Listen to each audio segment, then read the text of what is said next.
The Bees of Notre Dame, written by Megan Brown, illustrated by E.B. Goodale. When spring arrives in Paris, people pop up like tulips from underground after working, riding and resting through short winter days. Dawn breaks earlier each morning. The sun says, "Come." Walk in the streets to feel my warmth on your face. Smell the buttery croissant. Hear the accordion song. High above the cobblestone streets, Sybil's bellows bloom. Whoosh, whoosh. Bonjour les filles. All winter long the bees rested, waited, and warmed each other until one April morning, the sun pushes the chill from the air and says, "Come." Stretch your wings wide, gather pollen in the pockets and nectar in your belly. Make the colony strong with new life. Cotton-soft tree seeds float like snow. A hopeful breeze drives the children's boats. A pigeon tucks into the topiary tree to build her nest out of sight.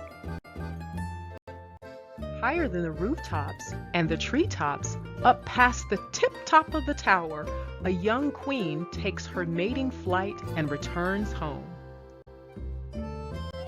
Beneath the roof of a small pine box, workers dance to show a map of the sweetest gardens in Paris, and the queen lays her eggs, one by one in thousands of perfect hexagons waxed by generations of bees that came before her. Far below, people celebrate, admire, and stand in a holy hush.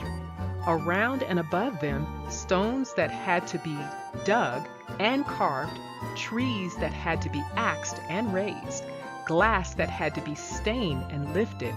Thousands of hands worked together for hundreds of years to make something amazing under the great spire.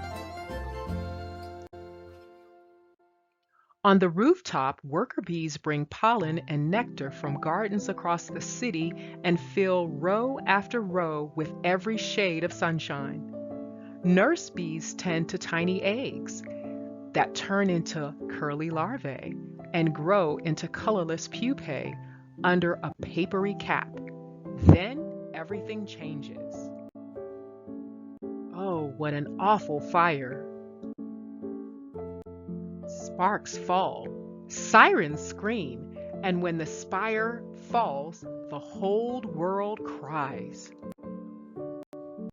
Whoosh, whoosh. Fireboats pump chilly river water up, up, up through the snaking hoses. Whoosh, whoosh. Water cannons blast. Firefighters battle heat and smoke to quench the flames, to save the cathedral, to save the hives. The cathedral smolders under ashes and ruin.